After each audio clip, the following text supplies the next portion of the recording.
దుత్తలూరు మండలం నర్రవాడ గ్రామంలోని వెంగమాంబ పేరంటాల అమ్మవారి బ్రహ్మోత్సవాలు నిలుపు కార్యక్రమంతో ప్రారంభమయ్యాయి. ఆదివారం ఉదయాన్నే విఘ్నేశ్వర పూజ, పుణ్యాహవచనం, మండపారాధన అనంతరం వేదోముక్తంగా పంచామృతాలు, సుగంధ ద్రవ్యాలతో మహా అభిషేకం జరిపించారు. తదుపరి తీర్థ ప్రసాద వితరణ గావించారు. రాత్రికి సంతానం లేనివారు వరపడ్డారు. పసుపు దంచే కార్యక్రమం, పాలాయిల కార్యక్రమాన్ని జరిపించారు. పొంగళ్లు చెల్లించారు. రాత్రి 12 గంటలకు అమ్మవారికి జల్ది కార్యక్రమం నిర్వహించనున్నారు. భక్తులు అధిక సంఖ్యలో హాజరై అమ్మవారిని దర్శించుకుని తీర్థ ప్రసాదములు స్వీకరించారు.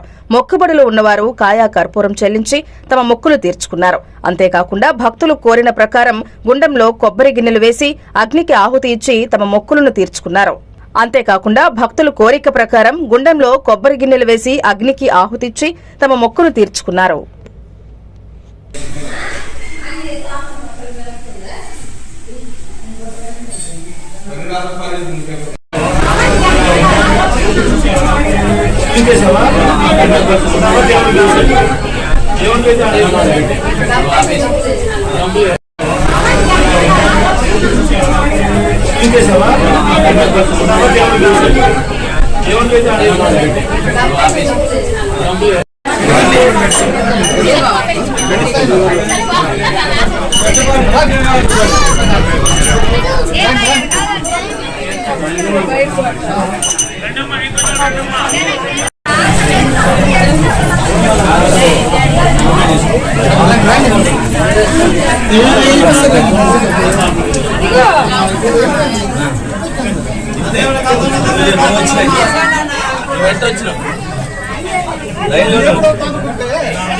లైన్ లోనే వచ్చింది కావాలంటే ఆయనకు ఉండాలి.